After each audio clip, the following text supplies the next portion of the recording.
Bonjour tout le monde, j'espère que vous allez bien.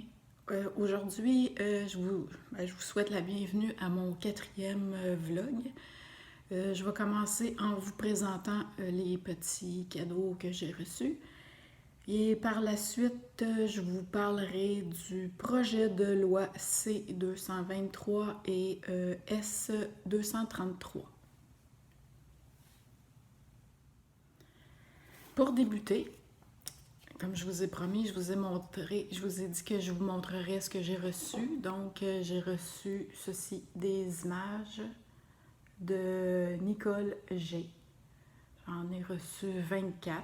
Elle m'a demandé de les mettre dans la boutique. Donc, c'est ce que j'ai fait. Je les ai mis dans la boutique à 2 étant donné qu'il y a les frais de poste. À l'arrière, il y a une prière à l'Esprit Saint. Donc, merci Nicole G. Ensuite de ça, je vous montre la belle boîte de café que j'ai reçue, Café William.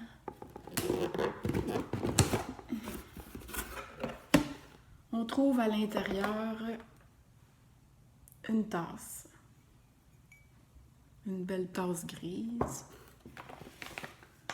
un beau café de la Colombie, café moulu en passant. Ensuite, un du Guatemala. Et pour terminer, un Sumatra. Donc,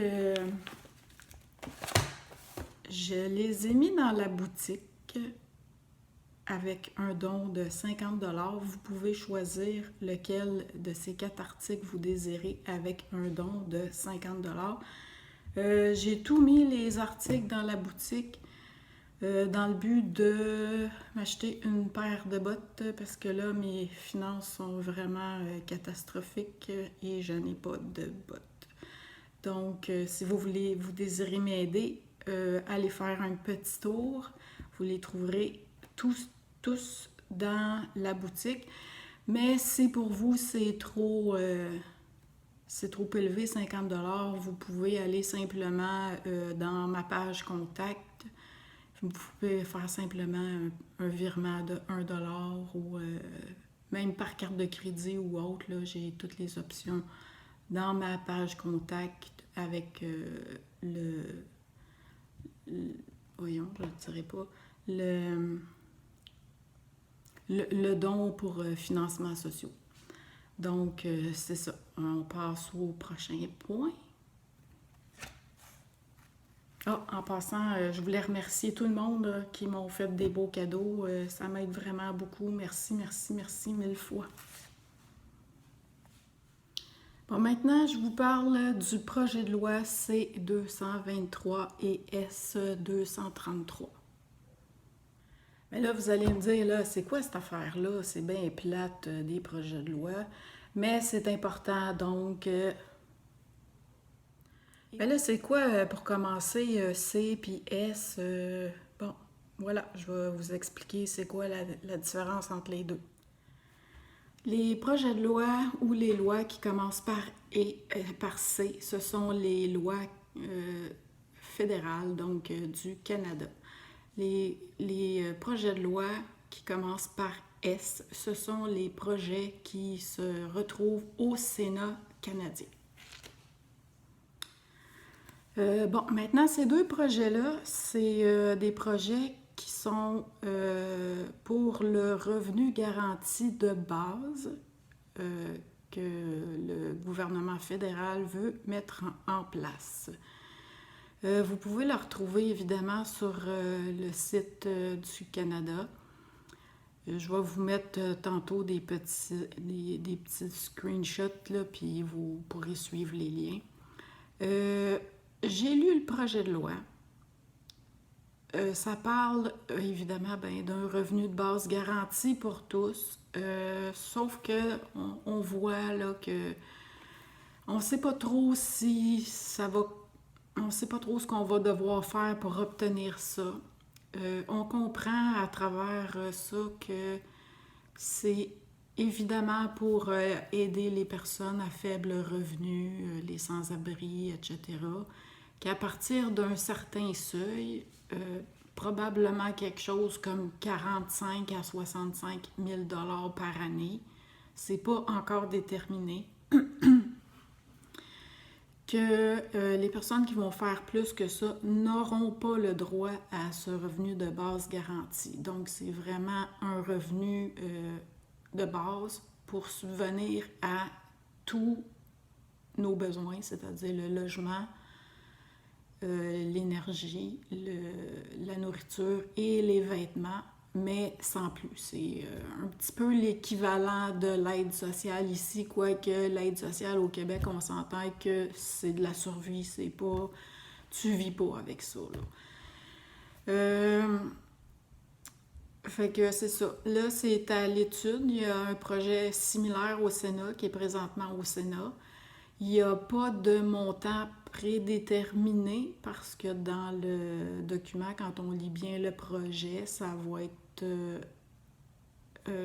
évalué avec chaque province. Donc, probablement que chacun des ministères de chaque province va avoir à déterminer le montant de base qui sera distribué. Bon, maintenant, est-ce que c'est une bonne chose ou une mauvaise chose? Il y en a qui disent que c'est pour appauvrir le monde, les tenir en laisse. La petite phrase là, qui se promène beaucoup, là, vous serez pauvre, vous ne posséderez rien, vous serez heureux. Là. Bon, ben, beaucoup de gens pensent que c'est pour en venir là. Franchement, j'en ai aucune idée. C'est pas décrit comme tel dans le document, donc c'est encore juste un projet de base. Il y a eu une lecture là, au Sénat, c'est à peu près... Il y a des études de fait au niveau du Sénat. Les études vont se poursuivre jusqu'à la fin du mois de juin. Donc, on pourra en reparler un peu plus tard où ça en est. Comme vous pouvez le voir, le projet C-223 n'est pas très avancé. Par contre, celui du Sénat en est à sa deuxième lecture et les études se poursuivent jusqu'à la fin juin. Pour lire l'un ou l'autre des projets, faites votre recherche sur www.parle.ca. La loi fédérale sur les évaluations environnementales jugée en partie inconstitutionnelle.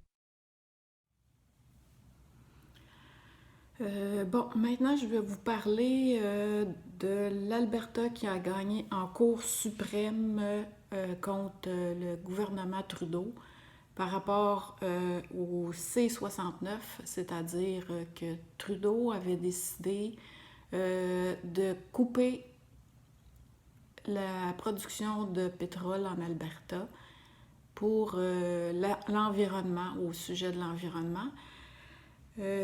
Mais la Cour a décidé que c'était inconstitutionnel étant donné que l'environnement est géré par les provinces. Donc, Trudeau ne peut pas s'ingérer là-dedans et décider que l'Alberta ne produira plus de pétrole. Ce qui en fait est une bonne chose parce que au Canada, on est capable de produire du pétrole de façon écologique de toute façon. Puis, en plus, on a besoin de pétrole. Fait que qu'on le fasse venir d'ailleurs, qui va nous coûter plus cher, qui va coûter du transport qui pollue, qui va polluer ailleurs aussi où il est produit. Bon, donc, un dans l'autre, là, ça revient au même. C'est peut-être même plus écologique de le produire ici. Il faudrait cependant peut-être être capable de recycler nos plastiques qui sont dérivés du pétrole, chose qui est à peu près 3 à 10%, dépendamment des provinces, qui est recyclé. Donc, on devrait peut-être mettre l'emphase là-dessus. Puis, c'est ça, on a du pétrole pour un bon bout de temps, mais il suffit de le produire de façon écologique. Radio-Canada nous apprend que Altec licencie 140 travailleurs. Maintenant, je vous parle de la fermeture de l'entreprise Altec, qui est une usine de fabrication de fenêtres. Il va y avoir une perte de 140 emplois. Évidemment, ben, ça s'ajoute à toutes les autres. Puis ça en dit long aussi sur... oui, c'est ça. Ça en dit long sur l'état des finances des Canadiens et des Canadiennes. Cette fermeture-là laisse sous-entendre que l'économie va vraiment mal. Donc, on entend aussi, à côté de tout ça, l'arrêt de 25 000 unités d'habitation qui sont causées par le fait que les banques ne veulent plus supporter les entrepreneurs. Donc, tout ça indique une grosse récession à venir, qui, d'après moi, est déjà débutée, là. Mais bon, le gouvernement semble ignorer ces détails. Et il nous manque plus de 100 000 logements. En plus, Legault a décidé, lui, que dans les prochaines années, il va faire rentrer 56 500 nouveaux immigrants par année pour les 2-3 prochaines années. Donc, je ne sais pas où est-ce qu'on va toutes les mettre. Je ne sais pas où est-ce que nous autres, même, qui sont déjà ici puis qui ont de la misère à payer nos logements, comment qu'on va faire? Parce que ça va juste faire augmenter encore plus le prix des loyers. Et Legault a décidé aussi de se lancer dans un nouveau projet de loi pour modifier la loi sur l'accès à la propriété. Il veut être capable d'exproprier les gens pratiquement comme bon lui semble, sans les dédommager à leur juste mesure. Donc, exemple, là, vous avez une maison qui vaut 750 000 sur le marché, évidemment. Mais lui, il peut, avec son nouveau projet de loi, ben, dire non, l'évaluation, nous autres, on évalue ça à, exemple, 450 000, fait que vous allez recevoir 450 000 et non pas la valeur du marché. Et maintenant, la bonne nouvelle, TVA. TVA qui met à pied 500 employés. En soi, je trouve ça plate pour les familles des personnes qui vont perdre leur emploi. Mais d'un autre côté, ils ont comme couru après à force de taper sur le monde et de dénigrer les gens, de les rabaisser, de les traiter de toutes sortes de noms, de faire de la désinformation, parce qu'on s'entend qu'ils ont participé à tout ce qu'ils ont dit durant la COVID, toutes sortes de choses ridicules. Et les gens n'ont pas embarqué maintenant. C'est le juste retour du balancier.